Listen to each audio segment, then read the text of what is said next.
This is Josh Tomlin of the Cleveland Indians, and you're listening to the Sports Fix. Sports Fix Universe, support your boy J-Rocc. Show some pride for the 216. Pick up a brand new J-Rocc Daddy t-shirt from ProWrestlingTees.com. Just go to ProWrestlingTees.com/J-Rocc. J-R-O-C-C, and pick up a brand new t-shirt today. Show some love, support the 216, and give it up one time for J-Rocc on ProWrestlingTees.com. Sports Fix listeners, like us on Facebook today. Facebook.com/The Sports Fix. Hey guys, J-Rocc here from the Sports Fix, and we always talking about using our platform to try to help the world and the society we live in, and everywhere I go and everywhere we go, bullying is one of the problems in today's society. There's nothing worse than any person, big or small, strong or weak, adult or child, feeling picked on, pushed around, vulnerable, and victimized at the hands of a bully. Change comes one person at a time, and my good friends at No Such Thing as a Bully are working on skills and techniques and ways that we can all change and make things better for everyone. Find out more at nosuchthingasabully.com. Portions of the Sports Fix brought to you by Harry Buffalo. Catch every UFC pay-per-view live in full HD at Harry Buffalo North Olmsted, just outside Great Northern Mall. Harry Buffalo. Join the herd. Live in Ohio, it's time to get your fix. The Sports Fix. What's up, everybody? Back on the air after a break last week, the All-Star break, the slowest 2 weeks of the year when it comes to sports. I know there's another gap in the wintertime, but to me, this is the truest gap, just slow time. You've got pretty much the All-Star game for baseball has the center of the world, as football's just before the games that don't count and things get going, so they're in their final lull period. Basketball just came out of it. They're throwing Monopoly money away for a few days, but then that dies down right around that last time. But we're here to push through it, baby.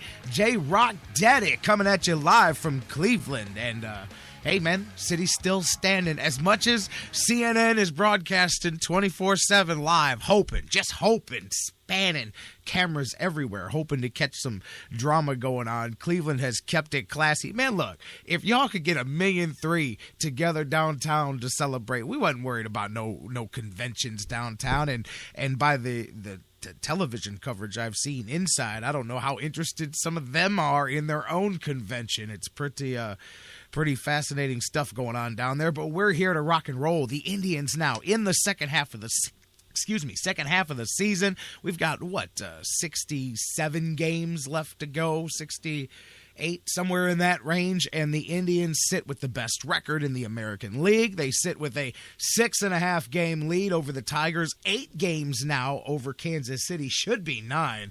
That blow up in the 8th inning the other day, 7 runs, but the Indians actually picked up their first win in the Kauffman Stadium in Kansas City here with this one here, and Kansas City very good at home. Indians able to bust through that. We're going to talk a little bit of Tribe. Dan Wismar from Everybody Hates Cleveland, he's going to join us here just about 25 minutes from now after the news, and we're going to talk about the Indians with the trade deadlines coming up. And every year we talk about what can the Indians do to make a move to dig out of the little hole that they put themselves in. This one's a different animal right here. Indians right there in the hunt, a chance to really make something happen, make another parade happen at the end of the season, and the right moves here can really make that happen. I think it's got to be some help in the bullpen, a left-handed reliever. I know a couple of those cats from the Yankees are in the conversation. Chapman, I mean, who couldn't imagine that flamethrower in the back end of this one? But Andrew Miller, too, is another one there. The Yankees have a couple of guys. And the thing with Miller is I think he is, at 2018, he's a free agent. So he's at least 1 or 2 more seasons team controllability there, whereas Chapman is a straight-up rental. You're getting somebody that's there just for the end of the season, and then he's a free agent. So we're going to talk about that. I want to talk to you guys, too, what the Tribe can do. What do you want to see them do? Do you want to see them beef up in the outfield? Do you want to see them go after some power? Do you want to see them go after some help in the bullpen? What do you think is going to push it through for the Tribe? Of course, Browns training camp right around the corner. I got to tell you, I've talked to a lot of you guys on social media, and you guys have all kind of echoed the same point to me, and I'm cool with what I'm about to say, because it seems like maybe with the Cavs winning a championship and with the Indians kicking some tail, that maybe the sports wins of Cleveland, at least for now, might have righted themselves the way they should be all along. We've always joked about how it doesn't matter what kind of product the Browns throw out there, that the fans come barking back at the beginning of training camp, and hey, things will pick up here. Business, as they say, will pick up when it comes to Browns fans in the next couple of weeks. But heading into a training camp, I've had dozens and dozens of you guys. We've talked across different platforms on social media about the lack of buzz, and how because of the Cavs, because of the Indians, I can't recall. It's been a while. I can't recall a time heading into training camp that even the hardcore Browns fans, there was less of that fervor, less of that buzz. And like I said, to me, that's the way it should be when you've performed the way you have for so long. I mean, especially when the other teams are now stepping it up around them. But even with that, obviously, it'll start to pick up once you get into those preseason games and start getting close to some real football. This is still, of course, the city of Cleveland, but really the lack of buzz right now, and rightfully so. You've got to earn it in Cleveland this year with everything that's happening. But we will talk a little bit Browns camp, as always, heading into this thing. QB or not QB? That is, as always, the question for the Browns heading into training camp. A lot of questions, though. I mean, they lost Des Bryant. We were out last week.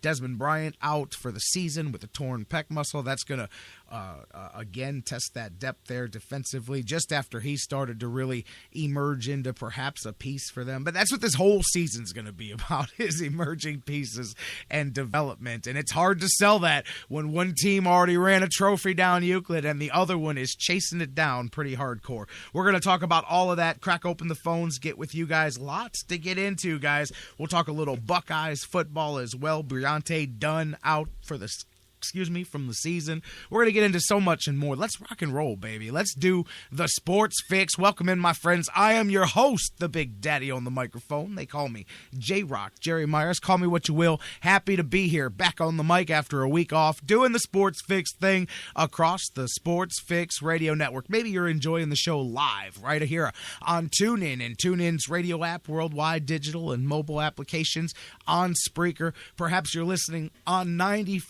98.6 WFSN in Union City, Pennsylvania. Joining us there on the airwaves in Union City. Perhaps you're live on thesportsfix.net, our one-stop shop for all things Cleveland sports.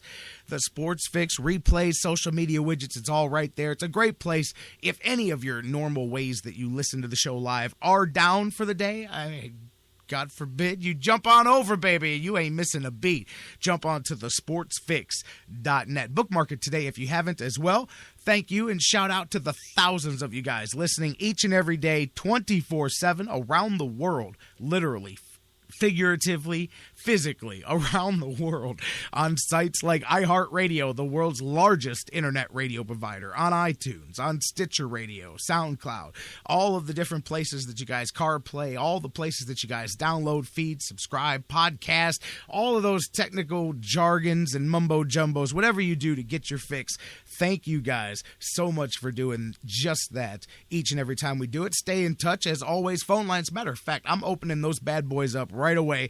216-539-7535 is the number to call. We're live and the phone lines are lit. 216-539-7535. Get in while you can. We've got about 15-20 minutes before Dan Wismar joins us. If you can't get through, so many of you use the phones to listen to the show. Hit us up on your social media, Facebook, Twitter, email, facebook.com/thesportsfix, Twitter @thesportsfix, CLE, email us, thesportsfix@AOL.com. Again, facebook.com/thesportsfix, Twitter The Sports Fix CLE. Email us, thesportsfix@AOL.com. And again, phones are open, 216-539-7535. And hey, if you're listening on digital delay, don't forget, you don't have to call just during the live feed of the show. You can leave your take anytime. I love to talk to you guys all week long.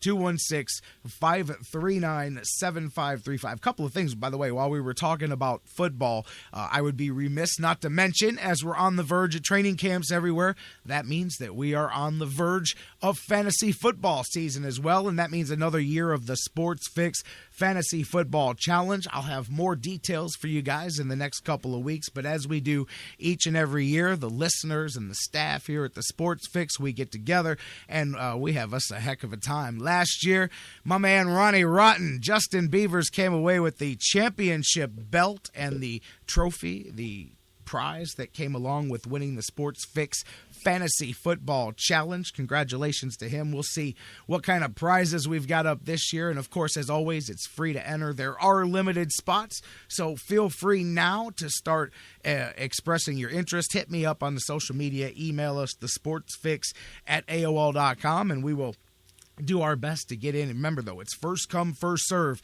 on the Sports Fix Fantasy Football Challenge, and the draft is traditionally the final Thursday right before the beginning of the regular season. I know a lot of people draft at different points. We prefer to do it as close to the beginning of the season as possible, just because I just think it's absolutely not fair to anybody who drafted in the beginning of training camp and perhaps loses such a key piece in a training camp injury that it affects their whole season. I just think that it's avoidable. So we like to wait until right after the final roster cuts, the final, perhaps Wednesday or Thursday. I'll have the exact date for you guys coming up. But again, feel free. Let me know now you want in, and we'll start putting some spots aside. The Sports Fix Fantasy Football Challenge, we go 16 deep. It is a tough league to win. Take that one to the bank. Matter of fact, while I'm plugging things, you may have heard at the beginning of the show quickly, ProWrestlingTees.com. They've opened up a store for yours truly, J-Rocc Daddy. A couple of brand new t-shirt designs. Many of you are fans of my wrestling career or just from Cleveland here like the rest of us. And I've got several designs that show off my love of our hometown here, Cleveland. Some interesting stuff. Check it out if you can and support your boy. Pro Wrestling Tees. That's TEES.com/J-Rocc, J-R-O-C-C. Do me a favor, check that out. While I'm plugging things for myself, I got to plug my boy Vince McKee, by the way. He'll be on the show in the next couple of weeks, and I can't wait to get my copies in the mail and start diving in. But he's got his Cleveland Cavaliers Championship, the official championship book that he's been a part of. We're very excited to see that form out there, as well as his book on Bill Belichick and Bill Burney and the Browns, and his book on the era of the Browns there during the Belichick years and as they were heading out of town. Some great stuff, as always. Our man Vince McKee, he's at Vince the Author on Twitter. Check him out. He'll be joining us soon, and we're going to have copies of both of those books available on the air for you guys to give away. Again, getting ready to go to the phones, 216-539-7535, the number to call, 216-539-7535. Let's talk a little tribe here to start things off. What moves do you want to see the Indians do? But quickly, as I'm about to head to the phones, one thing, too, I wanted to notice. You guys know me, big UFC guy, with the UFC coming here. We are, just a skosh under 2 months away from the debut of the UFC in Cleveland. And my man, Stipe Miocic, defending the World Heavyweight Championship in his hometown against Alistair Overeem. And Jessica I, our girl, will be on the card as well, taking on Beth Correa. It should be a heck of a show here. And I'll tell you what, over the weekend, actually it would have been 2 weeks ago for you guys now because we're on the delay, but they had the big UFC 200 and Brock Lesnar. You guys know me, I'm a big fan of Brock Lesnar. Obviously, not just his pro wrestling career, but his amateur wrestling, his MMA. I think Brock Lesnar is a beast. And I also think Brock Lesnar's roided to the gills.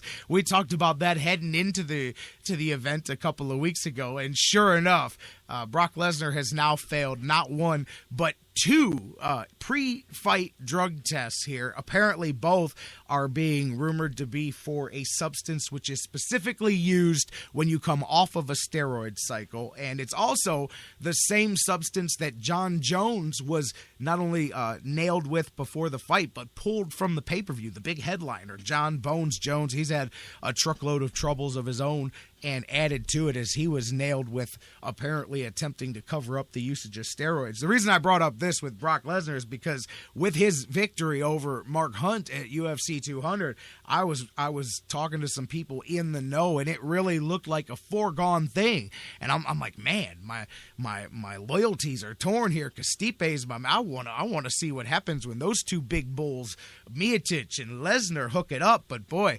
that could be a tough one for Stipe because, you know, Brock Lesnar is a monster. And it looked like, was Stipe to be successful in his first title defense, that would have been his next challenge. But you could toss that out the window now. That win will get turned into a loss for Brock Lesnar once the appeals are done. Of course, he has the chance to prove that he was innocent, but it's looking like that's not the path that this is going to go. And then they'll reverse the decision. And Mark Hunt's got a point. Brock Lesnar got $2.5 million flat to start, just to walk in the door for that fight. Plus, he's getting points off of the pay-per-view, which will be millions and millions of more dollars. I've heard rumors that he could clear upwards of $5-10 million off of this fight when it's all said and done. But his guarantee was $2.5 million. When you fail a drug test, they automatically chop 20% off of your pay and give it to your opponent, which would, you got to figure $2.5 million. You're looking at $500,000 coming over to Mark Hunt just for that. He said that's not good enough. I don't know if you guys follow him on his social media, but he said he wants half, and then he came out the next day and said he wants every penny that Brock Lesnar made. He called it before the fight. He said, you guys are sending me in here with a guy who is roided to the gills, and I'm still going to beat him. He didn't beat him, but he did go the distance with him, and that's something to say. And now he wants paid, baby. He said, I went in there with the beast, and I'm trying to get paid. But it does, again, the only reason I brought it up is because I was really looking at the aspect of potentially a Brock Lesnar-Stipe heavyweight title clash down, end of the year, beginning of 2017, but that'll be out the window now as both Jones and Lesnar fail. And, of course, Jones missed the fight. Guys, a lot more to talk about, but I want to give you guys the chance to talk. I've been yapping my trap here to start things. I'm going to throw it open to you guys. Kick us off, caller. You're first up on the Sports Fix. Yeah, good morning, J-Rocc. Good morning. This is my man, Bruce. What's up, baby? How you doing, Bruce? It's been 2 weeks. I'm doing good. Are you? We're finally back into some baseball here, man. The Indians starting to. Hey, man, there's no more. It's a long season to go. This is the stretch run. We're getting down to the nitty gritty here. We got 67 or so of these things to go. It's time to start looking to the future here. How are you feeling about the Indians blowing into this second half? Actually, I'm looking forward to the trade deadline. Oh, as am I. I don't know, all these rumors floating around about Yankee pitchers coming our way, and I'm just kind of anxious to see what happens. Oh, I'm very anxious as well. I kind of mentioned the two at the beginning of the show, talking about Chapman and then Miller. Right. And Chapman is the one that everybody's just positive is going to be moved somewhere because he's an impending free agent. It is so tantalizing to think about what he could do heading into October. Ooh, man, you put that heater up at the back end of this with the cold October weather here in Cleveland. Man, that could be a powerful weapon. But at the same time, what are the Yankees? What is the price tag? Because the Indians aren't the only one looking for some help in the bullpen. There's several top clubs looking for that. So how high does the price go, and how high are the Indians willing to pay, whether it's for Chapman, whether it's for Miller? And I like Miller a little more, I was mentioning earlier, because he's under contract until I believe it's 2018. So you've got a little bit more, and I would pay more for that, obviously, because you're not talking about a guy like Chapman who can walk and who's not only going to be a free agent, but clearly he's going to be a big-ticket free agent. Yes, and I think Miller would be a better choice, but I also like the closer that's in San Diego. I think he could be had for a lot cheaper. And you know what? That's another one that name escapes me at the moment, Johnson or something like that. But I think that would be a better route to go. Simply because of the price. Because of what we'd have to give up, yes. Well, that's the thing that worries me, and he's not a free agent, so, he's not a free agent, so he wouldn't be a rent-a-pitcher. And that's the thing. We would actually have him. Exactly. Go ahead, I'm sorry. So, no, I was just saying we'd have him a little longer than just the end of the season. I was talking with people yesterday about Chapman, and they said, what are you going to do with Allen? Well, you flip-flop him. That becomes your eighth inning guy, right? Yeah, he becomes the eighth inning guy or the closer. Depends on if you want to give Chapman a day off. You don't need him 3 or 4 days in a row. You've got all kinds of options there. You can just go so many ways, and we know that's what Francona's great at. So I think exactly like you said, you can go with the hot hand. Or obviously you want to settle into something, but it does give you a lot of options. Yeah, it hurts Allen in the long run because of he doesn't get the 800 innings and 700 saves, but you're actually protecting your team. The more fresh arms that you have, the better chance you have of winning. Oh yeah, of course. So I'm just looking at fresh arms now. I'm not, looking at, the last 3 or 4 years where Allen and Shaw have posted astronomical numbers out of the bullpen. And, we all know, the Chris Perez theory that, if you pitch a lot of innings, you're going to wear your arm out eventually. Yeah. And, relief pitchers just don't have that, 97 inning games, arms. I don't have the exact numbers in front of me for Allen and Shaw, but, over the last 4 years, they have had to be in at least a third of the games. And, that just has a wear and tear on you. Now, as far as a bat goes, I don't really actually think we need one. We had a little setback yesterday with Brantley. He's going for an MRI today. He's feeling a little bit more pain in the shoulder. And that'll be interesting to see because that could affect the way the Indians go in some of these things heading into the deadline as well. Although, obviously talking to them, they've got backup plans either way. But that's going to be interesting to see. If you heard the Antonelli press conference yesterday, he said a lot but didn't say anything at all. Which is kind of like the Mark Chaparro method. Let's talk a lot but don't say anything. And he doesn't really want to give up Frazier or Zimmer, but if it came down to that, he'd be willing to listen. He's talking about maybe lower minor league players that people are interested in. So there's a lot of, like I said, a lot of rumors. I like to deal in facts myself, but rumors are fun to listen to sometimes.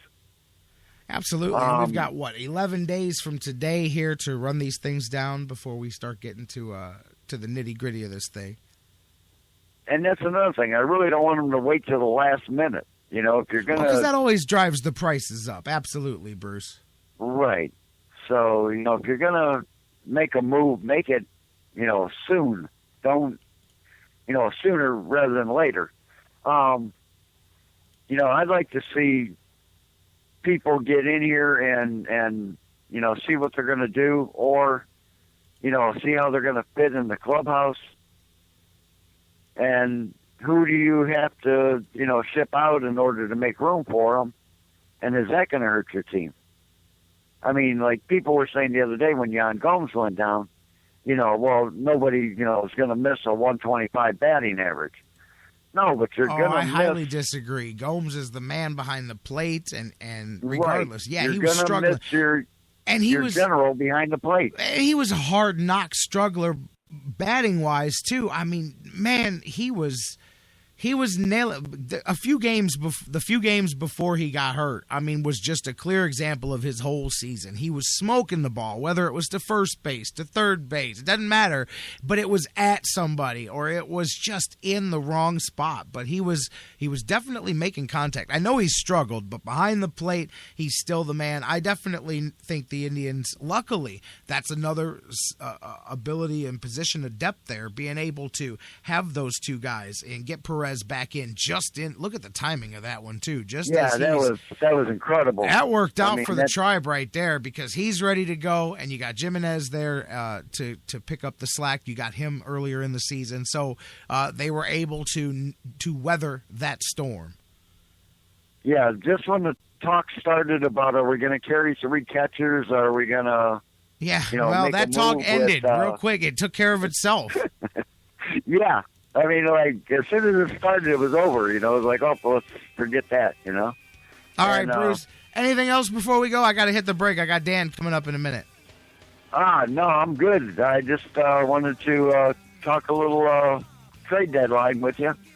What would you put? What does your gut tell you the odds that the Indians do make a move before the deadline? Oh, yeah, 100%. I think so, too. We're going to make a move. I'm very curious what they do before the traditional deadline, and then you've got the secondary deadline as well, where you've got to deal with waivers. It'll be interesting to see. But I think that you don't wait for that. If there's something out here to do it, because this is ripe for the Tribe to take, as Dan and I are going to talk about here in a minute. Bruce, thanks for the call, my friend. All right. I will talk to you later, J-Rocc. You got it. That's my man, Bruce. You guys keep the calls coming in, 216-539-7535. We'll take them off the air, play them later. When we come back after the news, Dan Wismar from Everybody Hates Cleveland, and we'll dive right back in. What does Dan want to see the Indians do? And we'll talk some more about the Tribe, the Browns heading into training camp, and more. Briante Dunn out at the OSU Buckeyes heading into their deal. We're going to talk some football, baseball, maybe even a little hoops. Who knows? We go all over the map with Dan Wismar. He's next after the news here on the Sports Fix. Give it away, give it away, give it away now. Give it away, give it away, give it away now.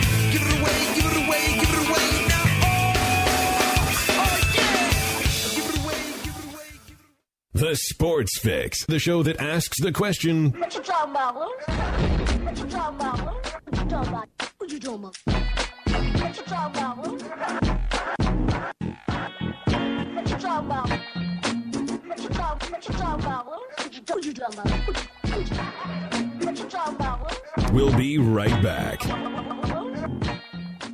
Hey guys, before we go to the break, I want to talk to you a little bit again about our good friends at Harry Buffalo North Olmsted, the UFC, the Ultimate Fighting Championships, some of the hottest fights in the world today. Each and every one of their huge events, Harry Buffalo is one of the few places in Northeast Ohio you can go there and watch each and every UFC fight at the Harry Buffalo. And let me tell you, I've been there. The people are out the door. They are to the rafters. It is one of the craziest environments for some UFC fights. Wing Mondays, they've got great deals on wings and drinks, and every day of the week there's a different special, a different deal. And don't forget the Bison Burger, the unbelievable. It is the combination of a fantastic burger and eating healthy combined into one unbelievable sandwich. You have got to get a Bison Burger while you're there. So whatever you're looking for, whatever day of the week, Monday through Friday, Saturday, Sundays, there's something for you at the Harry Buffalo North Olmsted, just outside Great Northern Mall. Check them out today.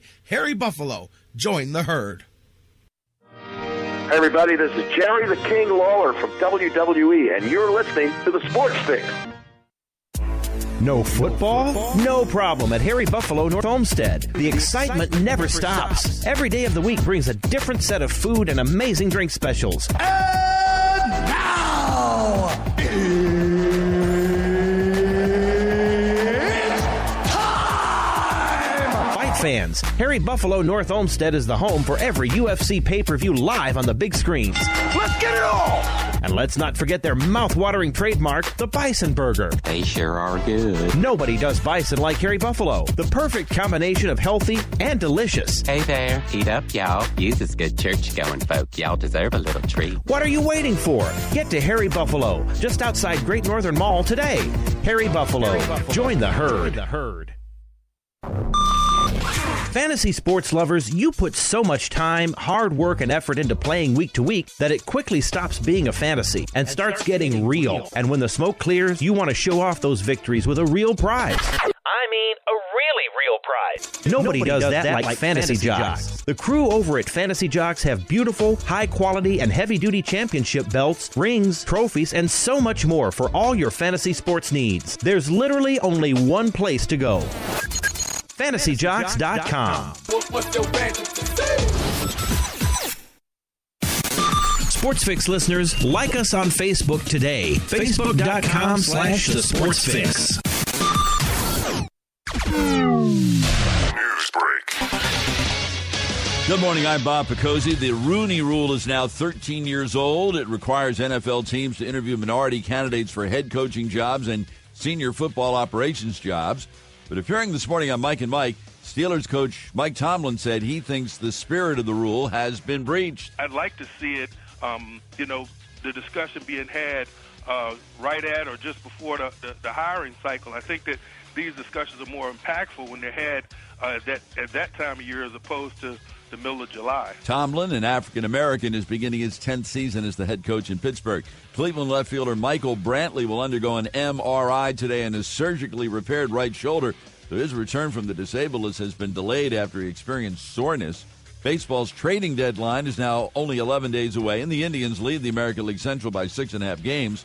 But ESPN baseball analyst Jim Bowden says Cleveland needs to make a move to strengthen its bullpen. What they really need is a left-handed reliever because they're two right-handed right now. And, of course, like every other contending team, they're chasing the best two in the market, Andrew Miller and Aroldis Chapman of the Yankees, if the Yankees decide to sell. Chapman, who is the Yankees' closer, has 19 saves despite serving a 30-game suspension for domestic violence. Miller, who is the Yankees' setup man, has 70 strikeouts in only 41 innings. County officials unveiled a list of 10 potential sites last night for a proposed new home for the Tampa Bay Rays. The next step is for team and county officials to meet to discuss those sites. Memphis Grizzlies center Marc Gasol, who plays for his native Spain, will miss next month's Olympics in Rio de Janeiro because he has not yet fully healed from a broken right foot. The injury limited him to only 52 games last season.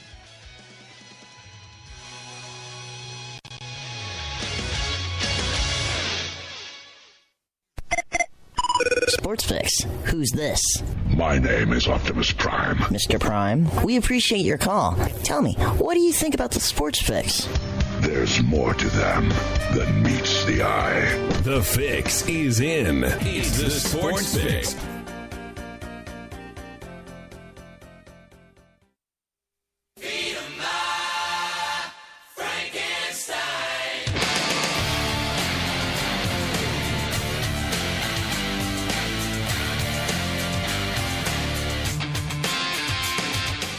Welcome back to the Sports Fix. J-Rocc back with you here. My man Dan Wismar from Everybody Hates Cleveland joining me on the hotline. You guys keep the conversation going. However and wherever you're listening, you can talk to us live right now on Facebook, Twitter, and email. Facebook.com/The Sports Fix. Twitter @The Sports Fix CLE. Email The Sports Fix @AOL.com. And as they were talking during the news there, they're talking Indians at the deadline. We are as well. Bruce called in before the break, chimed in. Bullpen help is definitely abound, I believe, for the Indians. They've got to go bolster things for the stretch run, or do they go down below, or do they stand pat? What do you think? Drop us a line on the social media, and I'm going to hit the hotline with my man, Dan Wismar, and we'll see what he thinks, and we'll talk a little bit of Browns. We'll talk some Buckeyes. Who knows? We always, as I say, we're all over the place, and we're going to start right here with the Indians in first place, hitting the second half of the season. Dan Wismar, my man, how you doing, my friend? I am great, J-Rocc. Good to be with you. Good to have you back. We took a week off last week. The slowest, as I call it, stretch of, and it really is the slowest stretch of the season, of the year when it comes to sports, is that baseball all-star break week. There's no hockey. There's no basketball. There's no football. There's nothing. The all-star game has center stage. Yeah, that's right. I'm always starved for sports during that period, but I have yet to tune into an NBA Summer League game. I was going to say, desperate. There's Summer League basketball, man. Not quite that desperate. I'll tell you what, I saw, I just happened to be flipping through, and it was just one of those weird things. I saw the Summer League champion, not the game, but I saw like the clips of it. They were like, it's the championship of the Summer League. I said, oh, okay. It was like the Bulls, and I can't remember who they were playing. But Spurs, I think. Yeah, I think so. And what's his name from Michigan State? Valentine? The guy that hit the shot on Valentine's against the Buckeyes a couple years ago. Right. He goes 0 for 7 in regulation or whatever. This guy only made 2 shots the whole game. He made a 3-pointer at the buzzer to tie the game, and he made a 2-point jumper from the foul line at the buzzer of overtime to win the game. He was like 2 for 9 for 5 points, but his 2 shots were the biggest ones. And I said, man, it's a shame that's a Summer League. And this will show you what players think of Summer League. They asked him after the game, they said, hey, what was bigger, tonight or that game against the Buckeyes? And he goes, well, that was Valentine's Day. I think I got to go with the game against the Buckeyes. And I'm like, well, that tells you all you need to know about the Summer League. He hit the game winner and said, yeah, that game I had in college in February was better. Yeah, that's true, and no doubt it'll be more memorable for him, that game against the Buckeyes. Of course. When he's talking to his grandchildren, that's the one he'll tell them about. But if you're only going to make 2 shots in a game, I guess it's not a bad way to make your money, to make the buzzer beaters in the fourth quarter and overtime. You know, I just looked at that line and I said, well, that makes the 0 for 7 go away at least. You know. So how about our tribe, buddy? How about them, baby? This is rarefied air for us, 6.5 games up, people waiting for the other shoe to drop. Now, we've got another bad report on Brantley too. MRI today, and and Gomes going down. It just, they are doing it in spite of all the odds stacked against them. Absolutely, some of that because of depth, some of that fortune. I mean, Bruce and I, before the break, I mentioned, how fortunate that just at the timing where you're trying to figure out, not that you want to lose a guy like Yanni Gomes, but it happens right at the time where you're going, boy, we got Perez just about ready to go. I mean, that again, just a fortunate break there for the tribe.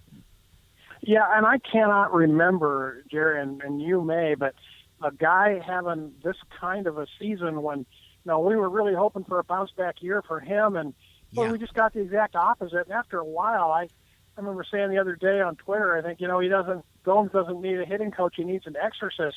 It really just seemed like it was so, surreal. Even when he started to make good contact on the ball, he was hitting them right at people, couldn't buy a break, and they went through the whole, exorcism type ceremony there in the clubhouse. They tried to get the chicken going, but it worked in reverse. Try to make light of it a little bit and loosen the guy up, and then, then he finally gets a lucky hit and then goes down with the injury. It's just really hard to imagine a more unfortunate set of circumstances for a guy. But bottom line is you just can't go to war every day with a regular position player hitting 160. So, the fact that he's hurt now, well, we just got to hope we can get, we'll get decent defense from Perez, and he could hardly do any worse offensively. So you're right, the timing was fortuitous, I guess. And I think because of that, as much as you hate to see Gomes struggle offensively the way he did, because of the lack of production, you kind of just hit the nail on the head. It's almost like a tongue-in-cheek good thing, but because of the lack of production there, it doesn't open a glaring hole where you go, man, that's a trade we weren't going to have to make, but now we're going to have to fix that because, defensively that'll maintain the status quo. And if you can pick up, you'll most likely pick up even an uptick offensively just with the replacements that you're dropping in. So that kind of is, I guess, a fortunate byproduct of his poor offensive season is it didn't put the team in a bigger hole that they needed to replace some offense as well, at least not instantly. Yeah, and, we say that even as I believe, but I'm not sure Perez only had a handful of at-bats. Is he not still looking for his first hit? I did he believe finally so. get that? Yeah. He was 0 for his first 10 or something, and like I said, it's just he barely had a taste of it this season before he got hurt, and only had, I think, eight at-bats before he recently got called back up. But, I think when we're talking about getting equal offensive goals from a guy that's basically batting zeros, but, I think obviously Perez will come around. He has a little power, and he's got a pretty good eye at the plate, too. And like you say, you just hope for the best offensively from him. And they seem to be happy with Jimenez. They didn't want to mess with that situation because he's become Bauer's personal catcher, and he's done a decent job when called upon to play a couple times a week. I agree, and I think they're happy with the combination that they've got there with those two guys. And again, it shows, whether it was the beginning of the season without Brantley, and you've seen, opportunities there, and some guys missed out on them, and guys like Naquin right there. And I mean, we could go on and on about him, but that's like this here. The Indians have been fortunate that they've had depth. They've had even unexpected guys, whoever it was, step up in these holes and really kind of push things to where we are here. I mean, that's sometimes fortune. They say staying healthy, not just staying healthy, but just good luck. And I hate to use that term because they're playing very well, but they've had some fortunate breaks to go along with the misfortune as well. That's true, and like you say, it's been coming from some unexpected places, and namely Naquin and Ramirez, of course, where we weren't expecting that kind of stuff. But I was thinking last night, Jerry, during the game, especially as I saw that 6-0 lead start to whittle away there in the 6th and the 7th innings, and I thought, oh my God, we can't possibly kick this away after doing it the night before. Yeah. But I was thinking about how important a game last night's game really was to win, because not only had you, based on Corey Kluber's calf muscle tightening up a little bit, I'm assuming that's what it was when he was pointing to it. And, him having to leave the game and how unfortunate it was. They get the lucky hit off of Shaw's leg to start that rally inning. And we end up kicking away a 2-0 lead and a brilliant start by Kluber just because they obviously exercised the caution and take him out of the game after 7. We can't hold the lead. They come back, hit a grand slam, and here come the world champions with momentum on their home field. And it was just so big last night to win that game, stop that momentum. I figured going into that series, hey, we're 8 games up on these guys. Even if we let them take 2 out of 3, they only gained 1 game on us. It's not like, but a sweep might have been a big momentum changer in the race long term. And to me, it was just a huge, huge win last night. Maybe as important as any that we've seen. I absolutely agree. Absolutely. So anyway, it was good to see him kind of add on there. Lindor hit the home run, make it a no doubter going into the 9th inning, and get the W. And now you got a chance to send maybe your hottest guy, Carrasco, out there today to try to take this series and really put a dagger in the Royals, because they're going to be back at 500, I think, if we beat them tonight. Yeah, absolutely. And like you said, the dagger there, too, you leave there as well confident. If you get the win here, knowing that, in all reality, you could have swept this thing and you came here to a place that is a hard place to win. I think they're still, a dozen, maybe 15 games over 500 at home. They play extremely well there at Kauffman Stadium. Right. And so, that's a heck of a boost of confidence coming out of there, and a great way to start the second half. Like, okay, even with some bad news, and still waiting to hear the results this afternoon from the MRI on Brantley, but that's a great way to start the second half. And you know what? While we're talking, let's talk about the next week to 10 days with the trade deadline coming up, and some of the things that the Indians might do. I know some people, as we mentioned, talk about catcher. I look beyond that, and I think you've got offensively again. I think you get contributions from a lot of different places. I'm not panicking about the Indians' ability to put runs on the board when they need to this time.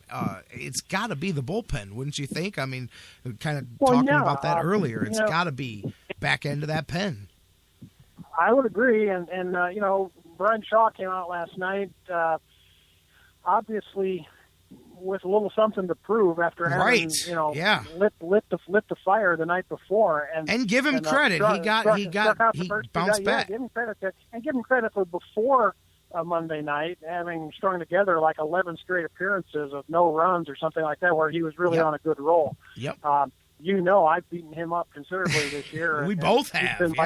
He's been my favorite whipping boy all season ever since April. But credit where it's due, and he had been on a good run till Monday night, and so came out last night throwing strikes. I think he struck out the first guy on 3 pitches, if I'm not mistaken, and then got another strikeout and a little weak ground ball, and did his job and kind of put the brakes on any hopes of a rally for those guys. So, but yeah, the back end, I've been hearing people speculating about what the Yankees might want or take for Andrew Miller. And I'm hearing names like a package of Bradley Zimmer, Mike Clevenger, and Francisco Mejia, our catching prospect. I don't know if I want to do it that bad. That's a pricey deal there, Dan. But at the same time, it's always this situation where the general manager is going to get damned if he does, damned if he doesn't. We Boston Red Sox just put a big package together to get Drew Pomeranz, a guy that we traded away a couple of years ago, along with another first-round pick, to get Ubaldo Jimenez, and we got a decent season out of Jimenez, but this is a guy who's on the brink of being out of baseball here pretty soon if he keeps going the way his season's going this year with Baltimore.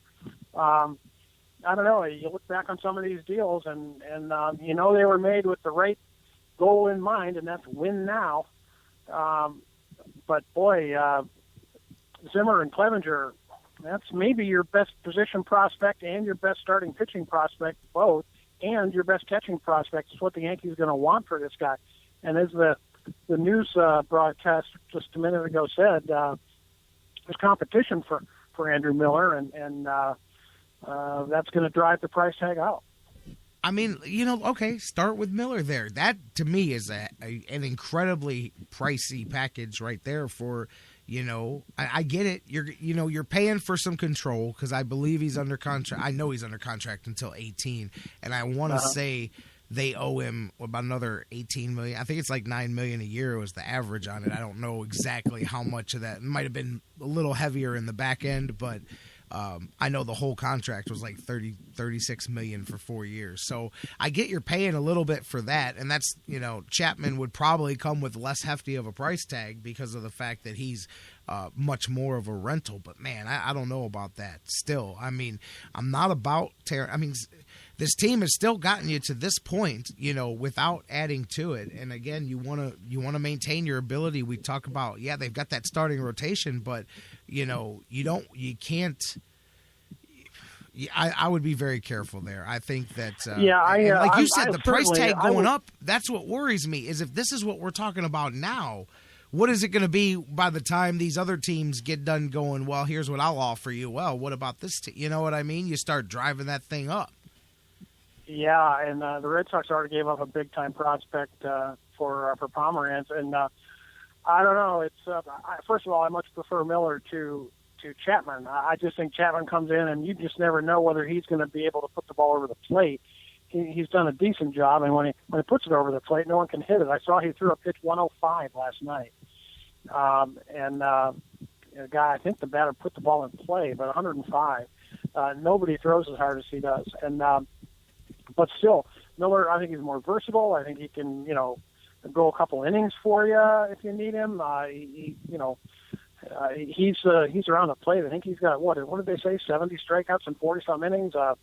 He just gets people out both sides of the plate. He's not a matchup lefty. He's just a dominant pitcher. He throws at 95, 96 in addition to having the breaking stuff. So I just love him, and he'd be my number one target. But I'm not sure I want to part with Zimmer, Clevenger, and Mejia at all. I mean, you don't get something for nothing, but I would have to swallow hard to do that.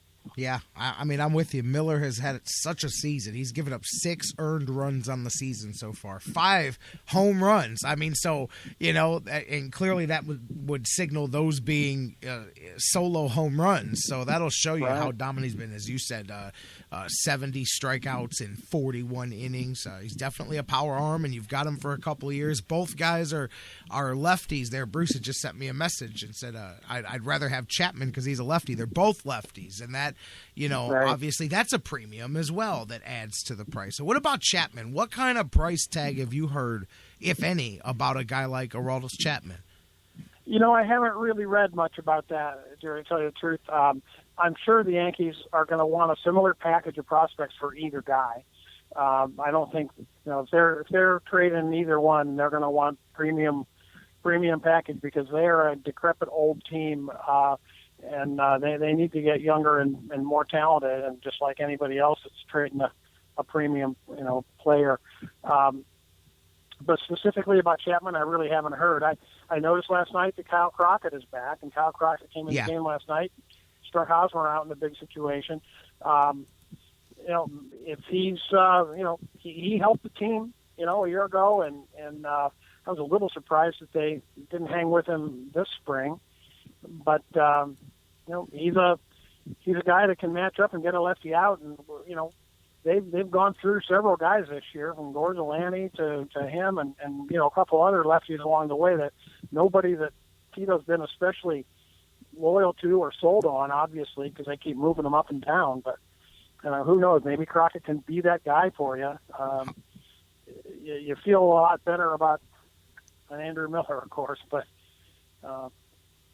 who knows? I mean, I think we've gotten performances out of guys like Otero and Manship and some other relievers this year, and that we didn't expect, way above expectations, certainly for Otero. I don't know. I'm not prepared to mortgage the future for a guy like that. I don't, and I really don't know, frankly, Jared, who else is out there. Who, if Miller's Plan A, who's Plan B? That I'm really not sure of, and haven't read a lot about it. No, and I'm with you. I don't think just because of the fact that it's a pure rental, I can't see them asking as pricey a package, although it's still going to be up there, but I can't see it being anywhere near as pricey as the couple of other guys that they've got. 2-month rental, is that what it is? He's contract over after this year? Yeah, he's a straight free agent at the end of this season. It's a walkaway year for him. So, and he's owed, I believe it's $4.5 million left on the rest of the season. He was like $11 million for the year. So with what's left, whatever team picks him up will owe him about $4.5 million for the season. So it's not like money would be an option. And that's what I mean. That's the only reason why I think. But it'll still be pricey. But there's no way you could ask the same for a guy who could walk as you will for a guy who you can keep till 2018. I really don't want to touch Zimmer or Frazier. No, I don't either. They're off. Who's off limits to you? Because those two are on my list. Who's off limits to you in a trade? Maybe Aiken. Just because he's such a high ceiling guy. Yeah. And he's coming off Tommy John, so you never know. Certainly a risk there to put him on your don't touch list. So we've got an awful lot of guys in our rotation right now that have Tommy John surgery. The catcher. Like all but one. Maybe Aiken is. I don't know if Clevenger necessarily. He's a nice looking prospect. I don't know if he's untouchable. Somebody wants Clevenger or somebody else. Even the catching prospect may. He's got a 35-game hit streak. He's a switch hitting catcher, great prospect, top 50 prospect in all baseball, they say. But I maybe wouldn't put him on the don't touch list either. But certainly, I think our two outfield prospects, Zimmer and Frazier, I don't want to part with either of those guys. No, I'm very much looking to see them continue their development and be a part of the next wave here of guys coming up, man. I'm with you on that one for sure. So it's going to be interesting, to see. Obviously, the Indians are – I think there's a lot of years that I mentioned it earlier. I said the dynamic's different. Every year it's, man, what moves can the Indians make to dig out of this hole or to stay in contention or whatever? This is different because, as you said, said, you've got some distance here. You've got 5.5 as we speak on the Tigers. You've got 8 and a chance to blow that open a little bit more here with Kansas City. This is where you make that distance and get that push going, or perhaps you don't. And I haven't been able to see and to imagine either Detroit or Kansas City. I think Chicago is toast. So let's talk about Detroit and Kansas City. If Kansas City is running guys like Flynn, like last night's starter, and Chris Young, if they're rolling guys like that out there every fifth day, they're not going to be putting any streaks together. Same with the Tigers and Mike Pelfrey and people like that. If you're running starters like that out every fifth day, you're not going to be making any runs at the Cleveland Indians. I don't think. Obviously could be wrong, but I just don't think they have the starting pitching depth to put a streak together and just get quality outings every night like the Indians really expect to do every night. So it'd be great if you can win this thing going away, but again, if you're envisioning October baseball and ALCS and World Series type games, certainly, guys like Brian Shaw and Zach Crockett make me nervous. Project them into a situation like that. Certainly, you'd rather have guys that you just have more confidence in.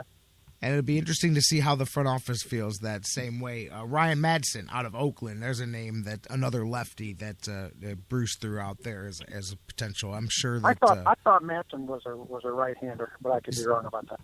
Yeah, I don't have anyway. that. I'm not sure either off the top of my head. Now I gotta go check on Bruce here while we throw that out there. It'll be interesting to see as we've got here, as I said, about 10 days here, and we'll see what the Tribe does, and then it's off and running. We're down to by the time we speak again, we'll be 60 games. We'll be 100 in, and truly the stretch run there for the Tribe. Hopefully, we'll know a little bit more about the status of Michael Brantley. Will they have to shut him down for the season or not? I'm curious. I've talked to some people.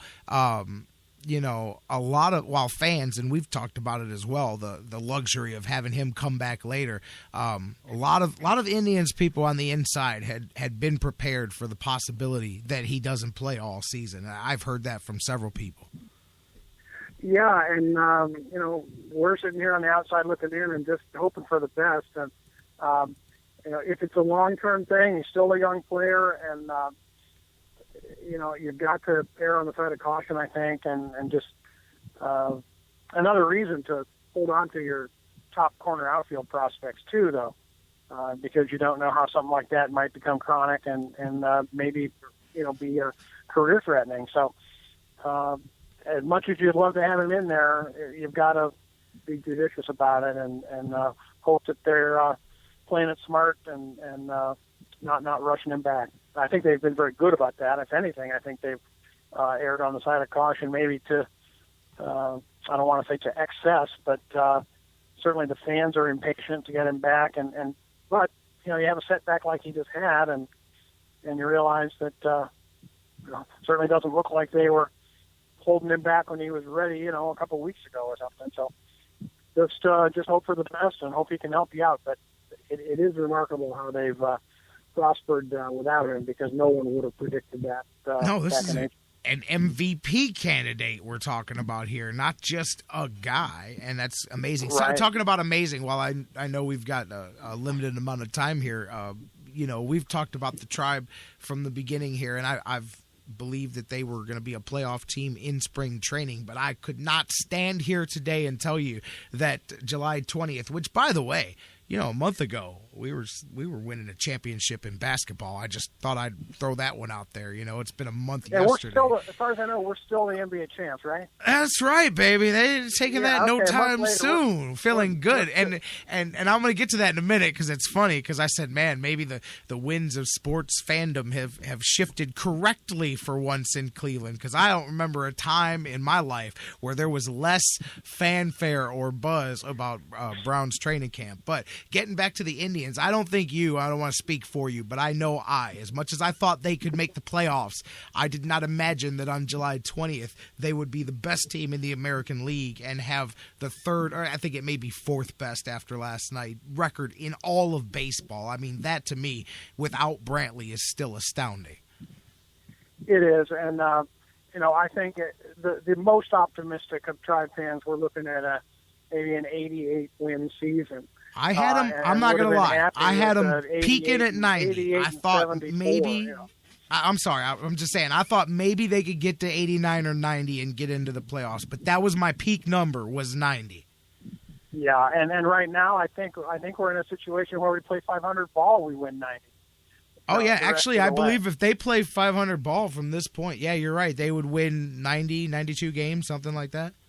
Yeah, so kind of amazing, like you say, and anybody says they predicted it, they're lying. So it's just.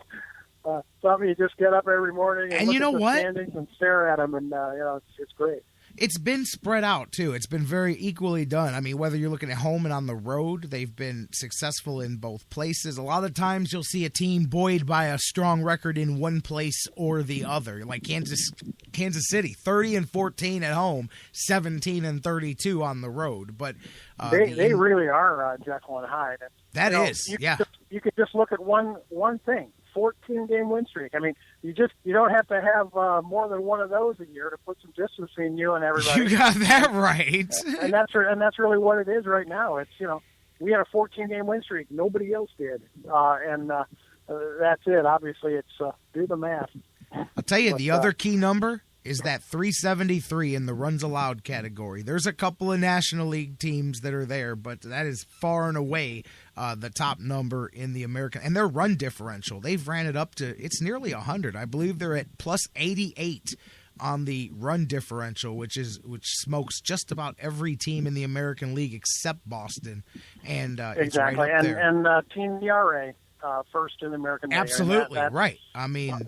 Bottom line, that's where it gets done, and that's where the runs allowed obviously is. And so, yeah, if you're the best pitching team in the league, you got a good chance to win it. You got that one right. Hey, couple of minutes left with Dan Wismar before you got to roll, as I mentioned here, heading into training camp. Do you agree with me? I mean, I've talked to a lot of people that are just like, oh, yeah, I don't think I recall in the week before Browns training camp being asked more, when does Browns camp start? You know what? Most people know the day, and it's a lot less of a buzz right now just because of everything that's been happening. No doubt about it, yeah, and I feel that myself. I'm not typically this time of year, every day I'm scouring the internet for Browns news, rumors, anything, hungry for it, and I have yet to look. So it's just I'm busy these days and working and all that stuff. But I tell you, it's there's a ring on Cleveland's finger for one thing, and the Tribe's in first place, and people have a little bit of that fever. God bless Cleveland. I mean, it's great that we're not necessarily turning our attention to all Browns talk after the 4th of July because we got a first-place team in town. That's what I'm saying. Ooh, Bruce just sent me a message. Browns right now, 1,200 to 1 odds to make the playoffs. That almost makes me want to go put $10 down and just burn it just for the heck of it. Exactly. Because if... Give me $10 on the Browns. Anyway. If the fix is in, that'd be a quick little payday right there, man. That's all. I'm just saying. But yeah, no, seriously, I'm with you. Just in general, the fans are like, oh, ho hum, and I don't blame them. This is going to be a tough season to begin with, let alone without the other teams making you stick out like a sore thumb. But camp is just around the corner, and it will be interesting to see if that. It's got to pick up. I mean, I was talking to some people about that the other day. I said I want to talk to Dan. Like, it's got to pick up, right? Or no, maybe not. Maybe people are like, I'm you know sure what? It will because I'm sure it will because there's like you had said a week or so ago too. Everything you're hearing from inside the building is that there is a definite new vibe there in town, and I'm sure that will translate to the media and the fans once they get on the field, and we start to see guys running around in orange helmets. I do think it will pick up. I'm sure it will because it's we're still a Browns town. There's going to be a lot of interest, and expectations are low certainly, and that couldn't be working out better for Hugh Jackson just for that reason. And he's not coming in with pressure And I think, offensively, it's going to be interesting to watch because they do have some weapons. The receivers obviously are very, very young and inexperienced. But beyond that, I think they're going to, there'll be a new system again on offense. But we've seen that Hugh Jackson is inventive and, he runs a varied offense. He likes to run the ball, but he will have a lot of motion. He will have a lot of moving parts, and I just think it's going to be fun to watch it unfold.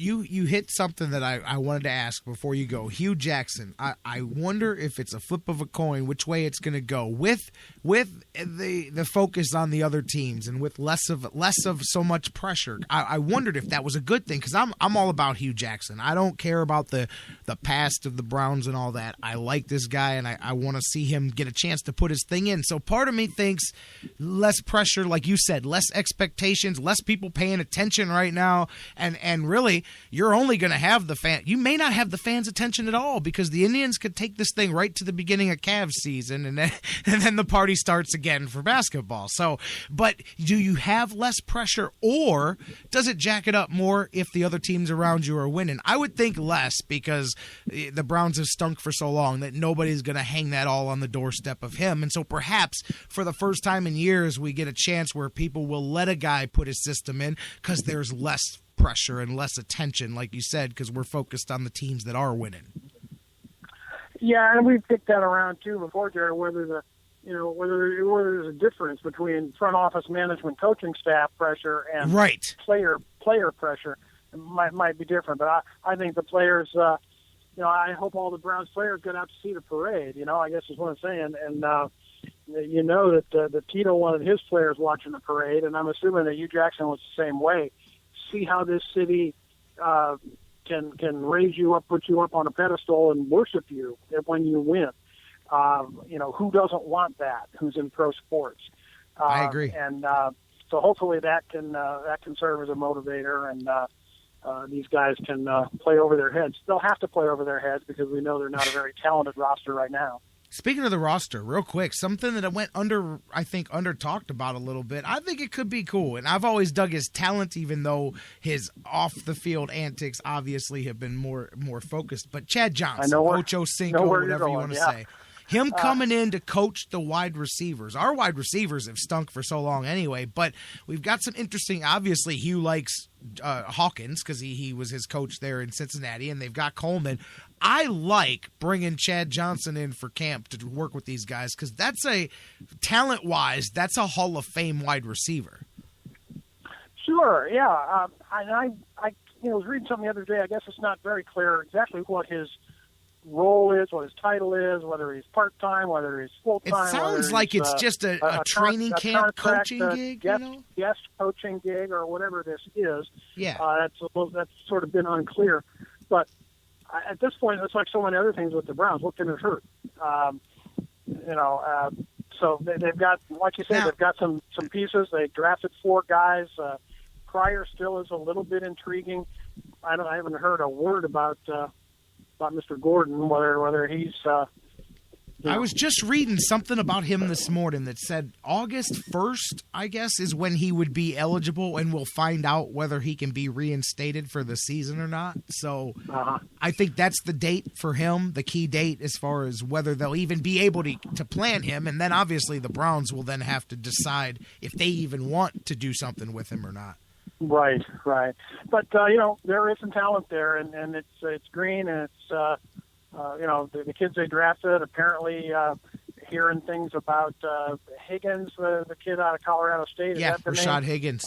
They seem to like him, and Coleman has been as advertised, they say. And, what are some of these other kids, rise up, the kid from Auburn, and they've got a couple other draft choices out there that obviously not all 4 or 5 of them that they drafted are going to make the team, but we've got to figure 2 or 3 of them will on top of Coleman, and then you'll have Hawkins, and you'll have potentially Pryor back, and maybe Gordon. I mean, if Gordon's back, you can all of a sudden look at it as more of a strength than a liability.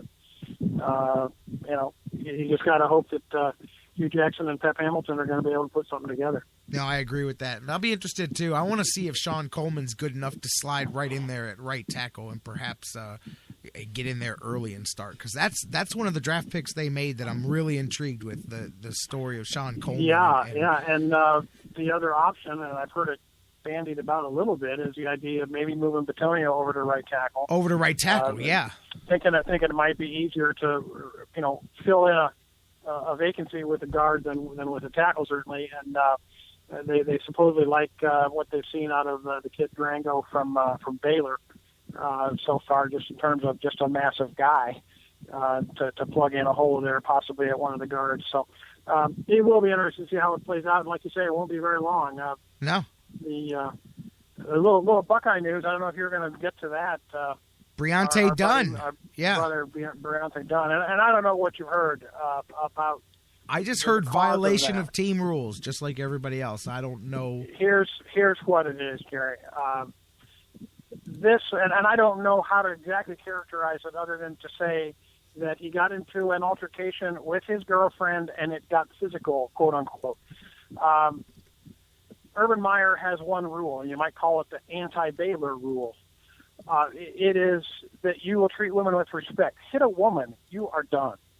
I'm with hit that. A girl, rough up a girl, knock a girl down. Treat a woman without respect in the way that they like to put it. And this is plastered all over the inside of the Woody Hayes building as one of Urban's rules to live by. There's a couple of them, no drugs and things like that. But one right up there in the top three is you will treat women with respect. And if you don't, you are done in his program. There's no second chances. There's no I'm sorries. That is reportedly what happened, and I don't know how to characterize it. I'm not saying he hit a girl. I'm just saying I heard that he got into an argument with her, and quote unquote, it got physical. So beyond that, I don't know, but that's my understanding of why Briante Dunn has gone from the program, because Urban Meyer has a zero tolerance with anything like that. I'm 100% in support of that, and I was waiting for you to come on to talk about that. By the way, as we wrap up with you, speaking of Buckeyes, on a more positive note, I saw this. I thought this was interesting. Do you know that over the course of since this league year started, do you know what player has the most jerseys sold in the NFL in the off season? I heard this yesterday, Zeke Elliott, right? Yeah, big Zeke for the Cowboys. Yeah, he is smoking Brady and Gronk and all those guys. Has yet to play it down and granted, Johnny Manziel did the same thing, but Johnny Manziel had the hype of a quarterback and a prime position and Johnny football and all that. I think it's interesting that Ezekiel Elliott is the guy from this draft class that because he's going to dominate. I think he's in an excellent position, but interesting that his jersey was such a hot seller. Exactly. And the two biggest cities, of course, are Dallas and Columbus. They carried the way for that, so as you would expect. But good for him, man, even though it stinks that he didn't end up on the Browns. Boy, Zeke is going to be big. He's going to be big, my friend. My time is about up, sir. That's it, Dan. But enjoy talking to you as always, and I will catch up to you next week. In the meantime, go Tribe, go Browns, and we'll be camping with the Browns by the next time we talk, just about. You got it. We'll talk some training camp. We'll talk trade deadline. We'll be right up against it with the Tribe. We'll see. Maybe the roster's changed by the time we come back. Dan, you have a good one, my friend. We'll talk next week. Same to you, dear. Bye-bye. All right. That's Dan Wismar. Check him out and all the guys over there at everybodyhatescleveland.com. Always writing some great stuff. My man Jim Pete has put a heck of a team together.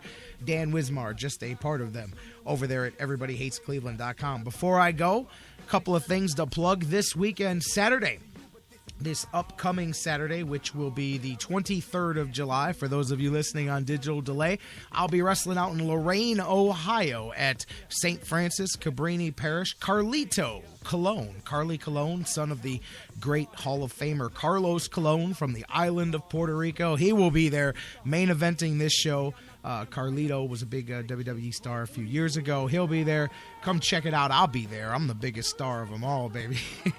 Just kidding. Come get you a new t-shirt. Come meet me. Say hi. Say I listen to the Sports Fix. Come on out and check us out. This Saturday night, I will be in Lorain, Ohio. Man, guys, a lot of things to talk about when we come back next week. As Dan mentioned, we'll be camping with the Browns. We're talking about the Indians up against the trade deadline. J.R. Smith, will he re-sign with the Cavs by then? I said he's going to get 15, 16, 17 million a year.